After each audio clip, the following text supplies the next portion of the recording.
Hello friends, मैं अंबिका कुमारी स्वागत करती हूँ आपके अपने चैनल पे।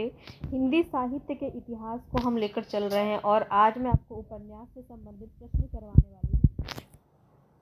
कल का अगर वीडियो आपने नहीं देखा है तो जाकर ज़रूर देखें। कल आपको मैंने उपन्यास से संबंधित जितने भी उपन्यास आपके पूछे जाते हैं सबका लिस्ट मैंने आपको पे एक वीडियो बनाया था, वो आप देख सकते हैं। और उसका टेलीग्राम पे मैंने आपको पीडीएफ भी प्रोवाइड कर दिया है, तो वहाँ से पीडीएफ जाके देख सकते हैं। जितना भी उपन्यास है एक जगह पे आपको बिल्कुल लिस्ट मैंने प्रोवाइड करवा दी है, तो उससे बाहर आपका कुछ नहीं आएगा। पूरा उपन्यास मैंने आपको जितने भी रचनाकार के हैं जो पूछे जाते हैं सभी कुछ वहाँ पे आपको इंक्लूड किया गया है। तो अभी आज हम यहाँ पे क्वेश्चंस करेंगे। अगर आपने कल मेरे वीडियोस को देख लिया है तो आज आप बहुत ही अच्छे से क्वेश्चंस को करेंगे और चीज़ों को हम और भी समझेंगे। सिर्फ रचना और रचनाकार ही नहीं पूछा जाता है, इससे अलावा भी और भी बहुत कुछ पूछे जाते हैं। इसीलिए सिर्फ आपको रचना और रचनाकार कराना ही इनफ नहीं था मेरे लिए, तो इसीलिए मैं उपन्यास के जितने भी क्वेश्चन आज तक पूछे गए हैं यहाँ पे आपके जितने भी साहित्य से रिलेटेड क्वेश्चन आपके पूछे जाते हैं, जितने भी प्रीवियस ईयर क्वेश्चन हैं वो सब आपको यहाँ पे देखने को मिलेगा।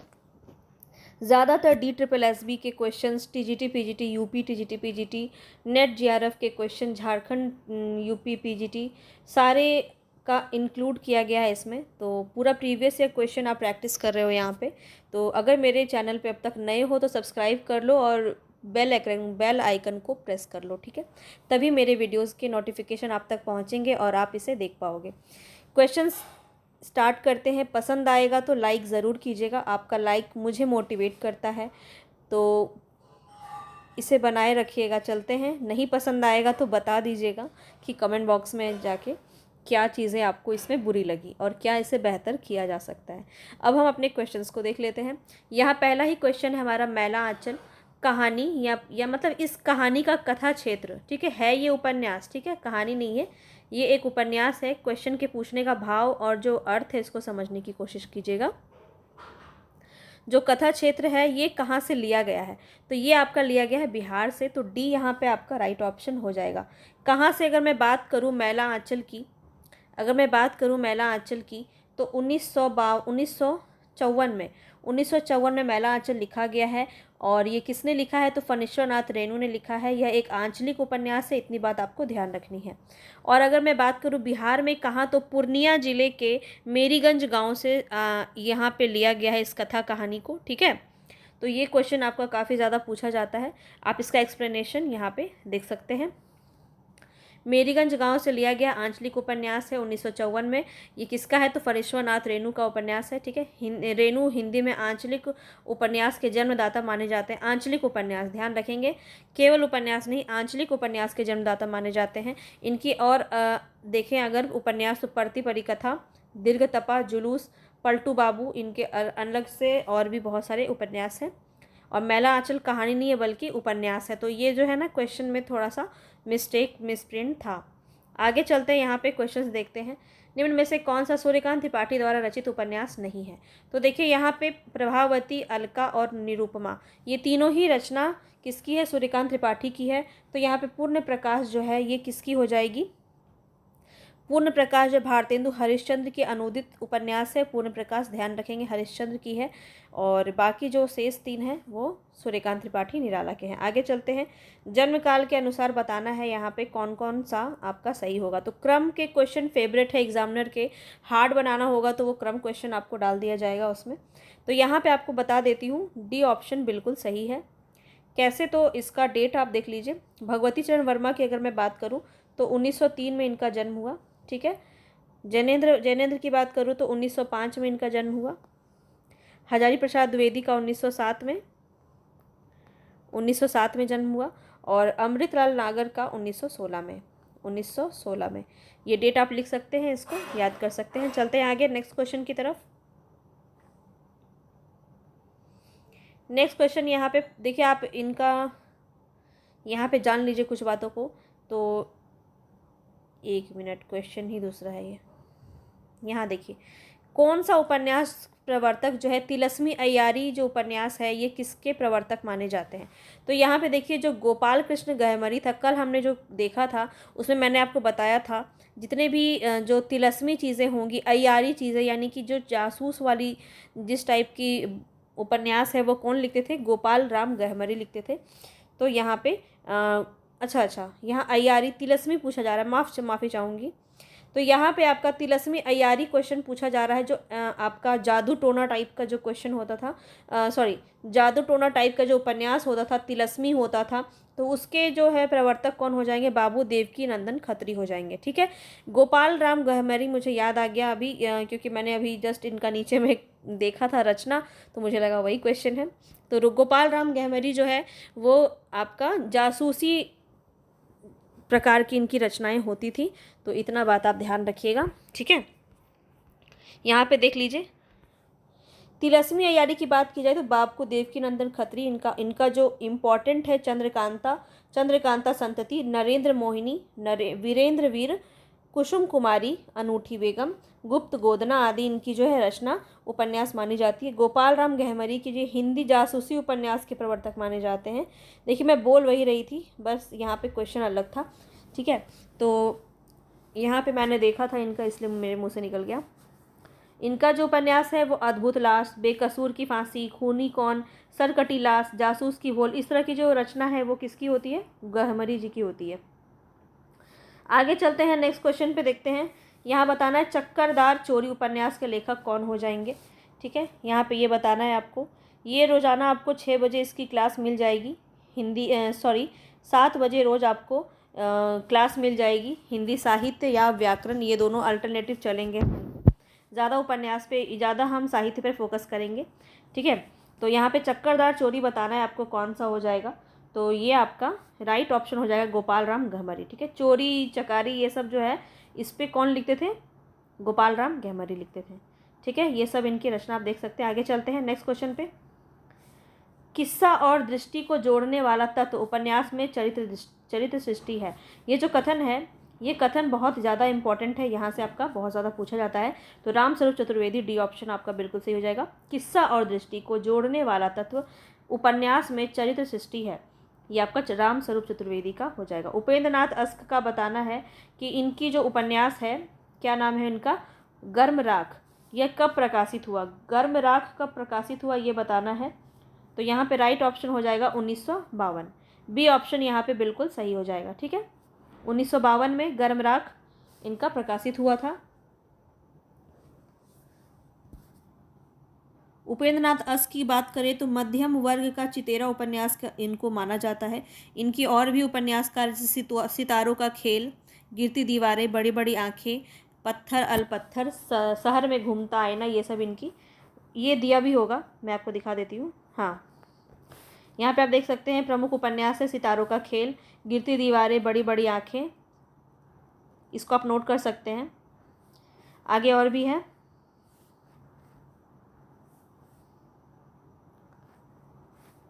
पत्थर अलपत्थर, शहर में घूमता आईना, बांधो ना नाव इस ठाव बंधु, ये बहुत ही इंपॉर्टेंट है। और किसका है ये? तो उपेंद्र नाथ अस्क का है, बांधो ना नाव इस ठाव बंधु, उपेंद्र नाथ अस्क, निमिषा, ये सब इनकी रचना है। और गर्म राख उपन्यास 57 में, 1957 इनका प्रकाशन वर्ष माना जाता है। ठीक है, पर यहाँ डॉक्टर राम तिवारी द्वारा जो हिंदी का गद्य साहित्य है, इतिहास वर्णित है, जो विकल्प में दिया ही नहीं गया है।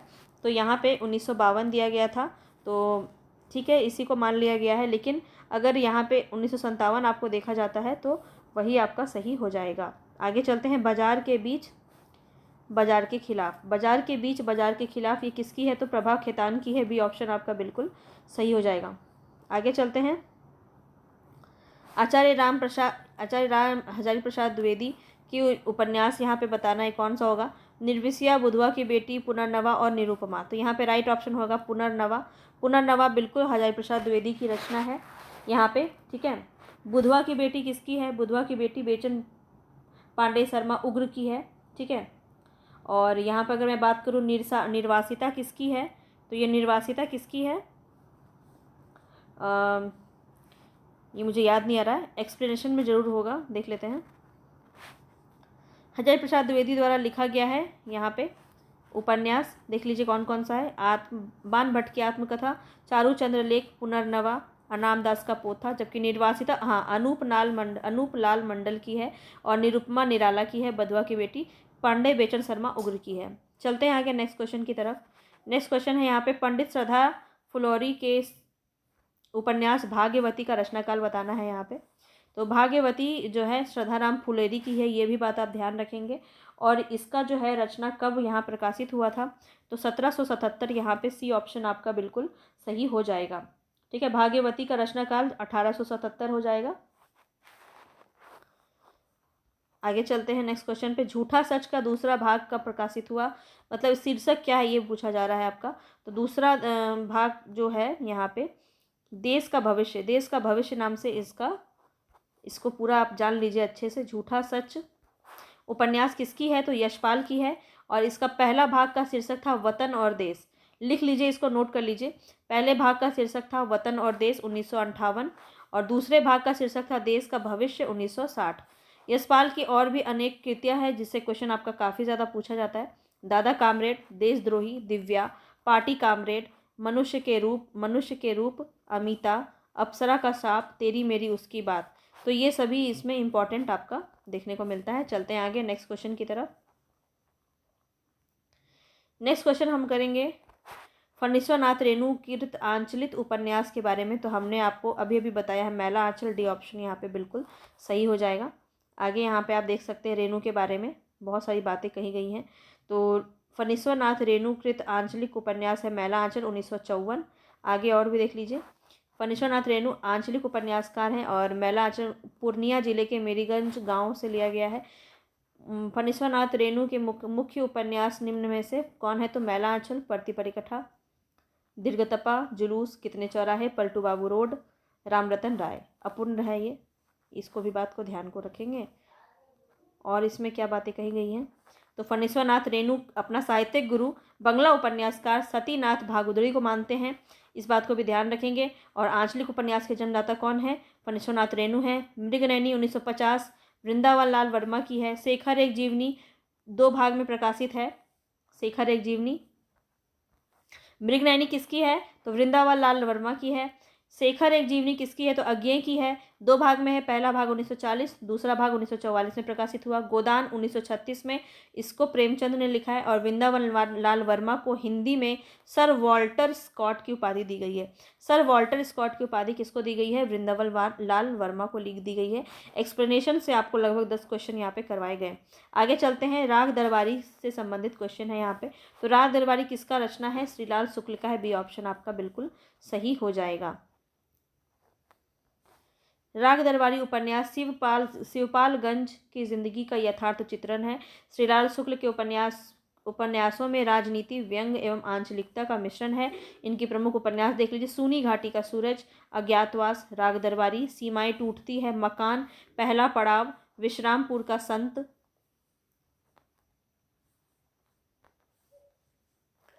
सन 1969 में श्रीलाल शुक्ल द्वारा रचित उपन्यास राग दरबारी के लिए साहित्य अकादमी पुरस्कार दिया गया था। मोस्ट इंपॉर्टेंट क्वेश्चन है, यहाँ से आपका क्वेश्चन पूछा जाता है। श्रीलाल शुक्ल एवं अमरकांत को संयुक्त रूप से 1911 में भारतीय ज्ञानपीठ पुरस्कार मिला था। सभी बातें, सभी पुरस्कार से संबंधित क्वेश्चंस मैंने आपको करवाए हैं, सभी फैक्ट्स मैंने आपको करवाए हैं। उसके PDF भी आपको मैंने टेलीग्राम पे प्रोवाइड किए हैं, तो टेलीग्राम से ज़रूर जुड़िए। टेलीग्राम में आपको बहुत सारी चीज़ें प्रोवाइड कराई जाती है, तो आप उससे जुड़ सकते हैं। आगे चलते हैं, इनमें कौन सा उपन्यास प्रेमचंद्र का नहीं है, तो यहाँ पे देख लीजिए, निर्मला, गबन, सुनीता, प्रतिज्ञा। तो यहाँ पे राइट ऑप्शन कौन सा होगा आपका, कौन सा नहीं है हमें ये बताना है। तो यहाँ पे हम ध्यान से देख लेते हैं। सुनीता जो है ये आपका नहीं है। प्रेमचंद्र का उपन्यास सुनीता नहीं है। ये किसका है, तो जैनेन्द्र की रचना है। ठीक है, जैनेन्द्र की रचना है। ठीक है, और बाकी आप जो देख रहे हैं यहाँ पे, बाकी जो आप देख रहे हैं ये प्रेमचंद का है, निर्मला, गबन और प्रतिज्ञा। ठीक है, इसको ध्यान रखेंगे। चलते हैं आगे नेक्स्ट क्वेश्चन पे। ये सभी रचना है प्रेमचंद की। आप इसको स्क्रीनशॉट ले सकते हैं इसका, या फिर आप इसको रख के पढ़ सकते हैं, ठीक है, पॉज करके पढ़ सकते हैं। जैनेंद्र कुमार को हिंदी में मनोविश्लेषणवादी उपन्यास का जनक माना जाता है, काफ़ी इंपॉर्टेंट है। देखिए मैं बता ही देती हूँ, मुझे रहा ही नहीं जाता है। जैनेंद्र के जो उपन्यास है परख, सुनीता, त्यागपत्र, कल्याणी, सुखदा, विवर्त, व्यतीत, जयवर्धन, मुक्तिबोध, अनंतर, अनाम स्वामी और दसार की, ये सभी उपन्यास किसके हैं? जैनेंद्र के हैं, ध्यान रखिएगा। प्रेमचंद्र का मूल नाम क्या था? तो धनपत राय था, किंतु नाम बदलकर नवाब राय नाम से बनारसी के नाम से लिखते थे। नवाब राय बनारसी के नाम से लिखते थे। प्रेमचंद्र को उपन्यास सम्राट की संज्ञा दी गई है और बंगला कथाकार शरद चट्टोपाध्याय ने इनको ये उपन्यास सम्राट का संज्ञा दिया है। और इनकी प्रमुख उपन्यास देख लीजिए, देवस्थान रहस्य, प्रेमा, सेवा सदन, वरदान, प्रेमाश्रम, रंगभूमि, कायाकल्प, निर्मला, गबन, कर्मभूमि, गोदान, मंगलसूत्र इनका अधूरा उपन्यास था, ये भी ध्यान रखेंगे। आगे चलते हैं। वयम वयम रक्षामा, ये भी मैंने आपको करवाया है, चतुर्सेन शास्त्री का है वयम रक्षामा उपन्यास, ठीक है। इनकी अन्य रचना भी देख लीजिए। वैशाली की नगर वधू उपन्यास, सोमनाथ, गोली, सोना और खून 3 खंड में है। रक्त की प्यास, अमर अभिलाषा, नरमेघ, अपराजिता, धर्मपुत्र, ये सब इनके उपन्यास है। कहानी की बात की जाए तो अक्षत, दुखुआ में कासो कहूँ सजनी, कैदी, आदर्श बालक, सोया हुआ शहर, कहानी खत्म हो गई, धरती और आसमान, मेरी प्रिय कहानियाँ, ये सब किसका है यहाँ पे? तो चतुर्सेन शास्त्री का है। राज सिंह, मेघनाथ, छत्रसाल, अमर राठौर, उत्सर्ग और क्षमा, ये नाटक इनका माना जाता है। बाण भट्ट की आत्मकथा यहाँ पे देख लेते हैं। बाण भट्ट की आत्मकथा क्या है? तो एक प्रकार का उपन्यास है। किसका है? हजारी प्रसाद द्विवेदी का है, 1946 में लिखा गया। इनकी अन्य रचना आप देख सकते हैं, यहाँ पे सभी रचनाओं का जिक्र यहाँ पे किया गया है। चलते हैं आगे नेक्स्ट क्वेश्चन पे। चित्रलेखा बताना है किसकी रचना है? तो भगवती चरण वर्मा, ए ऑप्शन आपका बिल्कुल सही हो जाएगा। यहाँ पे 1934 में इनकी रचना भगवती चरण वर्मा ने की, चित्रलेखा। चलते हैं आगे, ये सभी रचना आप देख सकते हैं। भूले बिसरे चित्र में इनको 1961 में साहित्य अकादमी पुरस्कार मिला और चाणक्य उपन्यास इनके मरणोपरांत आया था, ये बात भी ध्यान रखेंगे। छाया मत छूना, छाया मत छूना देखिए एक काव्य है, एक उपन्यास है। काव्य किसका है? तो गिरजा कुमार माथुर का है। और यहाँ उपन्यास पूछा जा रहा है तो हिमांशु जोशी की रचना है छाया मत छूना उपन्यास, ठीक है, ध्यान रखेंगे। ये सभी आप और भी जैसे शैलेश मटियानी का आप देख लीजिए, हरिसुमन बिष्ट के उपन्यास सभी यहाँ पे दे दिए गए हैं। चलते हैं आगे। जिंदगी नामा का उपन्यास की लेखिका कौन है? तो जिंदगी नामा किसकी है? कृष्णा सोबती की है, बी ऑप्शन सही हो जाएगा। 1979 में ये रचना इनकी लिखी गई थी। कृष्णा सोबती का जन्म फरवरी 1925 में अविभाजित भारत के गुजरात राज्य में हुआ था और निधन 2019 में इनका निधन हो गया। इनकी प्रमुख रचना आप देख सकते हैं, सूरजमुखी अंधेरे में, दिलो दानिश, समय सरगम इनके मुख्य उपन्यास हैं। और जिंदगी नामा पर इनको साहित्य अकादमी पुरस्कार मिलता है 2017 में।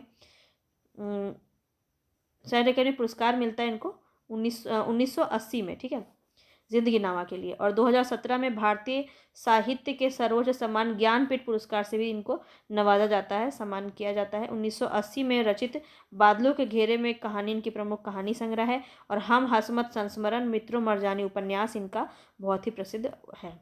आगे चलते हैं।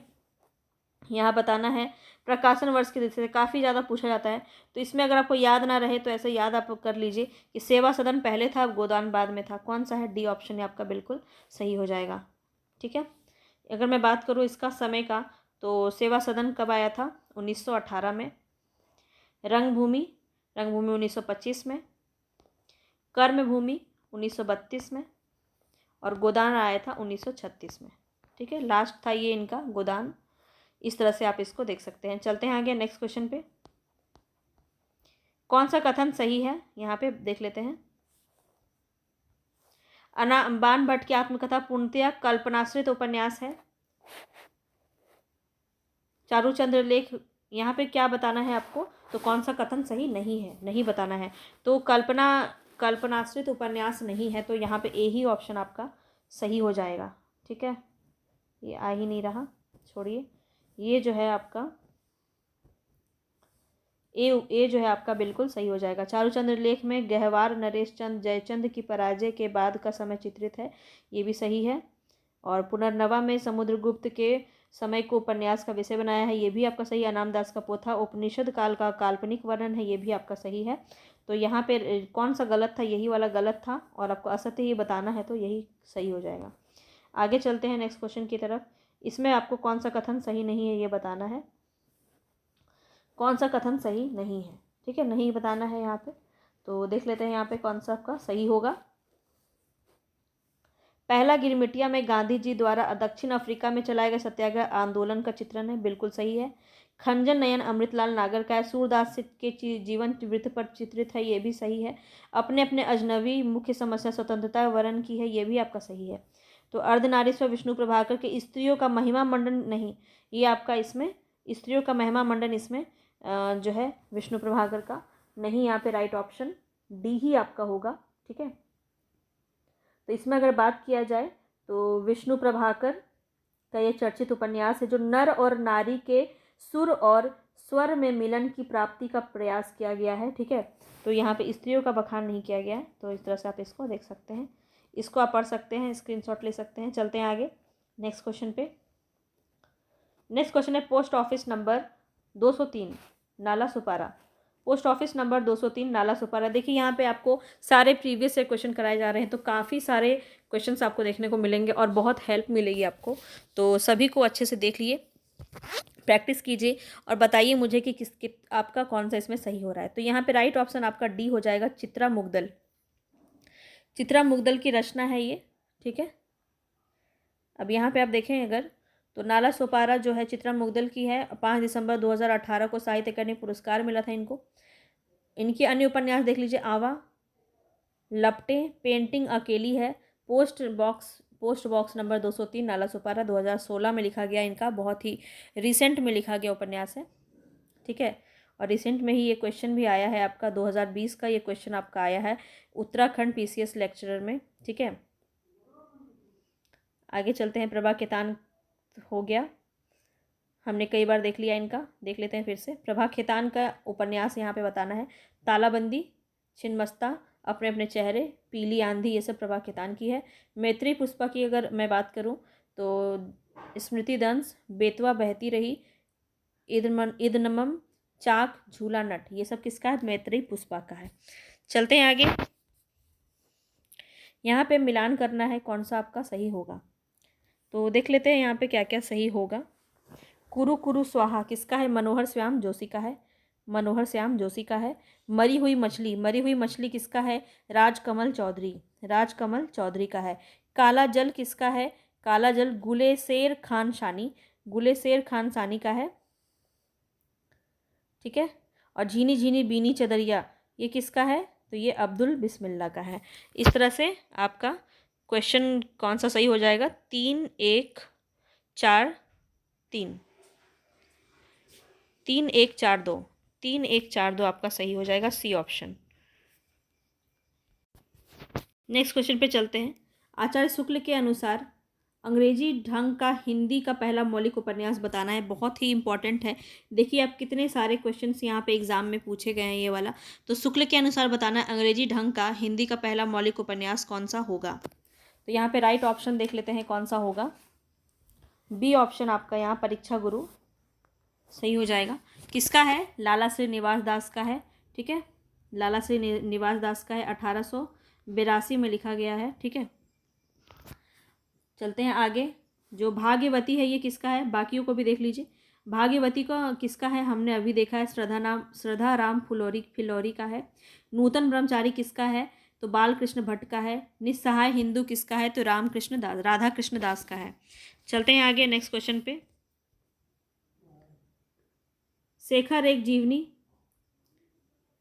का चरित्र मूलतः किस प्रकार का है, शेखर एक जीवनी मूलतः किस प्रकार का है, तो विद्रोही जो है उसके पात्र को यहाँ पे बताया गया है, शेखर मूलतः किस प्रकार का है, तो विद्रोही है, डी ऑप्शन आपका सही हो जाएगा। आगे चलते हैं, मैला आंचल उपन्यास कहाँ चित्रित हुआ, तो हमने बहुत बार देख लिया इसको, मेरीगंज, बी ऑप्शन आपका सही हो जाएगा। आगे चलते हैं, ये सब आप देख लीजिए, इसको आप पॉज करके पढ़ सकते हैं, ठीक है, क्योंकि क्वेश्चन बहुत ज़्यादा है, अगर मैं हर एक चीज़ को डिटेल करूँगी तो बहुत समय लग जाएगा और क्वेश्चंस आपके नहीं हो पाएंगे।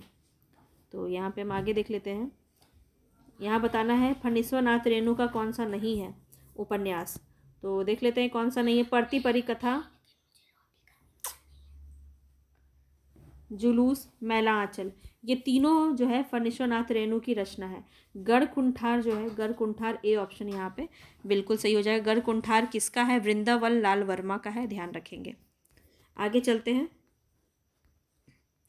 मनोहर श्याम जोशी का उपन्यास बताना इसमें से कौन सा है। कौन सा है? मनोहर श्याम जोशी का उपन्यास इसमें से कौन सा है? तो यहाँ पे मनोहर श्याम जोशी का कसब जो है बिल्कुल सही हो जाएगा। कसब जो है वो उपन्यास मनोहर श्याम जोशी का है। सुरेंद्र, यहाँ पे देखें तो मुझे चांद चाहिए काफ़ी इम्पॉर्टेंट है, ठीक है, मुझे चांद चाहिए काफ़ी ज़्यादा इम्पॉर्टेंट है। और किसका है ये? तो सुरेंद्र वर्मा का है, इम्पॉर्टेंट है। कितने पाकिस्तान, कितने पाकिस्तान किसका है? कमलेश्वर का है, इतनी बात आप ध्यान रखिए। और दिल्ली दूर है किसका है? तो शिव प्रसाद सिंह का उपन्यास है। चलते हैं आगे। अयोध्या सिंह उपाध्याय हरिओद द्वारा रचित ठेठ हिंदी का ठाठ किस विधा में रचित रचना है? ठेठ हिंदी का ठाठ काफ़ी इम्पॉर्टेंट है आपका और ये उपन्यास है। तो चलते हैं अगले क्वेश्चन पे। हरिओद की ठेठ हिंदी का ठाठ अगर पूछा जाए तो 1899 में इसकी रचना की गई, ठीक है। हरिओद की एक और उपन्यास है, काफ़ी प्रसिद्ध है, अधखिला फूल, ध्यान रखेंगे। और एक बात और ध्यान रखेंगे, ठेठ हिंदी का ठाठ को जो है मुहावरे की पाठ्य पुस्तक भी कहा जाता है, ठीक है। सभी बातें वैसे आपको यहाँ दी गई होंगी, देख सकते हैं आप यहाँ पे, है ना, यहाँ पे सभी बातें आपको दी गई हैं, तो इसको आप पॉज करके पढ़ सकते हैं। चलते हैं आगे। यहाँ पे आपको इस कथन के बारे में बताना है कि ये कथन कहाँ से लिया गया है। घरों के दरवाजे बंद थे, शहर का कारोबार, स्कूल, कॉलेज, दफ्तर सभी ठप हो गए थे। सड़क पर चलते आदमी को सारा वक्त इस बात का भास बना रहता कि खिड़कियों के पीछे मकानों की अंधेरी ड्योढ़ियों, दरारों, छिद्रों में उस पर आंखें लगी है, उसका पीछा कर रही है। यह जो कथन है बहुत ही इंपॉर्टेंट है, कई बार ये क्वेश्चन आपका पूछा जाता है। और ये कहाँ से लिया गया है? तो ये आपका लिया गया है तमस से, ठीक है, तमस से लिया गया है। आगे चलते हैं। चंदर और सुधा, चंदर और सुधा की भावुकता पूर्ण करुण कहानी का चित्रण निम्नलिखित में से किस उपन्यास में कहा गया है? तो ये क्वेश्चन देखिए, आपका इस तरह क्वेश्चन बिल्कुल बनता है और केवीएस में पीजीटी में पूछा गया क्वेश्चन है 2016 का। और देख सकते हैं यहाँ पे, नदी के द्वीप, गुनाहों का देवता, अंधेरे बंद कमरे, सूरज का सातवां घोड़ा। तो यहाँ पे गुनाहों का देवता राइट ऑप्शन हो जाएगा, ठीक है। गुनाहों का देवता किसका है? तो धर्मवीर भारती का है, इतनी बात आप ध्यान रखेंगे। चलते हैं आगे, नेक्स्ट क्वेश्चन की तरफ चलते हैं। यहाँ पे पूछा जा रहा है कौन सा सही सुमेलित नहीं है। तो ये तो आपका सही है, झिनी झिनी बिनी चदरिया अब्दुल बिस्मिल्ला की है। पहला पड़ाव श्रीलाल शुक्ल की है। मैया दास की माड़ी जो है भीष्म साहिनी की है। तो यहाँ पे अब्दुल्ला दीवाना शंकर शेष यहाँ पे राइट नहीं होगा, तो हमें गलत ही बताना है। तो यहाँ पे राइट ऑप्शन डी हो जाएगा, ठीक है। अगर ये पूछा जाए किसका है अब्दुल्ला दीवाना, तो ये लक्ष्मी नारायण लाल का नाटक है, ठीक है। चलते हैं आगे नेक्स्ट क्वेश्चन पे। यहाँ बताना है कि किसमें जो है समस्या जो है सुमेलित नहीं है, सही सुमेलित नहीं है, ये हमें बताना है। यहाँ पे देखिए आपको वर्णित समस्या पर दिया गया है। सभी जो प्रश्न हैं यहाँ पे प्रेमचंद से लिए गए हैं, ठीक है। तो कर्मभूमि, यहाँ पे कर्मभूमि में अछूतो द्वार की समस्या है, बिल्कुल सही है। कायाकल्प में पारलौकिक समस्या है, ये भी आपका सही है। आगे के दो क्वेश्चन देख लेते हैं लास्ट के। सेवा सदन जो है वैश्याओं की समस्याओं पर है, ये भी आपका सही है। तो गबन जो है दहेज और अनमेल विवाह यहाँ पे नहीं होगा। गबन जो है मध्य वर्गीय जीवन की असंगति का यथार्थवादी चित्रण इसमें किया गया है। अगर हम यहाँ पे बात करें तो आप यहाँ पे देख सकते हैं, इसका स्क्रीनशॉट आप ले लीजिए, काफ़ी इंपॉर्टेंट है ये। तो यहाँ पे 1918 में सेवा सदन आपका प्रकाशित हुआ और वैश्याओं की समस्या, इसकी जो प्रमुख पात्र हैं सुमन और शांता हैं, सामाजिक उपन्यास है, ठीक है। कायाकल्प आपका पारलौकिक या पुनर्जन्म की कथा है इसमें, और चक्रधर और अहिल्या इसके पात्र हैं, राजनीतिक उपन्यास माना जाता है ये। गबन 1931 में रचा गया और मध्यवर्गीय जीवन की असंगति का यथार्थवादी चित्रण इसमें देखने को मिलता है। जालपा और रामनाथ इसमें मुख्य पात्र हैं, सामाजिक उपन्यास है ये। और कर्मभूमि 1932 में, अछूतो द्वार की समस्या है, अमरकांत और सकीना इसमें जो है मुख्य पात्र में है, और ये एक राष्ट्रीय उपन्यास है। यहाँ से आपके बहुत सारे क्वेश्चंस देखने को मिलेंगे, तो इसको आप नोट भी कर सकते हैं। आगे चलते हैं नेक्स्ट क्वेश्चन पे। हजारी प्रसाद द्विवेदी के किस उपन्यास को रैक्व आख्यान भी कहा जाता है? रैक्व आख्यान किस में कहा जाता है? तो अनाम दास का पोथा, यहाँ पे बी ऑप्शन आपका सही हो जाएगा। अनाम दास का पोथा को रैक्व आख्यान कहा जाता है। आगे चलते हैं, सब में सेम बातें कही गई है। यहाँ पे आपको सुमेलित करना है और देख लेते हैं कौन सा सही है। मैला आंचल किसका है? मैला आंचल फणीश्वरनाथ रेणु। यह पथबंधु था, यह पथबंधु था, हमने कई बार इसको देखा है, तो यहाँ पे कौन सा सही हो जाएगा? श्री नरेश मेहता। आगे गली गली आगे मूर्ति है, गली आगे मूर्ति है किसका है? तो ये शिव प्रसाद सिंह का है। और लोक ऋण किसका है? विवेकी राय का है। इस तरह से आप इसको नोट कर सकते हैं। चलते हैं आगे नेक्स्ट क्वेश्चन पे। इस तरह से आप इसको नोट कर लीजिए या इसका स्क्रीनशॉट ले लीजिए। यहाँ पे देख लेते हैं नेक्स्ट हम। विनय और सोफिया किस प्रसिद्ध उपन्यास के पात्र हैं? विनय और सोफिया किस प्रसिद्ध उपन्यास के पात्र हैं? तो यहाँ पे रंगभूमि के हो जाएंगे, ठीक है। सोफिया 1925 में लिखा गया है, रंगभूमि प्रेमचंद का उपन्यास है। आगे चलते हैं, यहाँ पे सुमेलित करना है कौन सा किसका है, तो किसका हो जाएगा यहाँ पे देख लेते हैं। कौन सा सुमेलित नहीं है ये हमें बताना है। प्रभा खेतान अपने अपने चेहरे, ये तो सही है। नासिरा शर्मा ठीकरे की मंगनी, ये भी सही है। और इसके बाद बात करें सूर्यबाला अग्निपंखी, ये भी सही है। और मृदुला गर्ग एक ज़मीन अपनी, ये आपका गलत हो जाएगा। एक ज़मीन अपनी मृदुला गर्ग की नहीं है, ठीक है। एक ज़मीन अपनी किसकी है? तो चित्रा मुगदल की है उपन्यास, ध्यान रखेंगे, ठीक है। चलते हैं आगे। ग्लोबल गांव का देवता काफ़ी इंपॉर्टेंट है। ग्लोबल गांव का देवता के उपन्यास में सर्वोच्च देवलोक किसे कहा गया है? सर्वोच्च देवलोक किसे कहा गया? न्यूयॉर्क को कहा गया है, ठीक है। न्यूयॉर्क को कहा गया है इसमें। और ये रणेंद्र की ये रचना है, रणेंद्र के उपन्यास है। इसमें आदिवासी और वनवासियों के जीवन का सारांश दिया गया है और ये 2009 में प्रकाशित हुआ था, ठीक है। इसको ध्यान रखेंगे।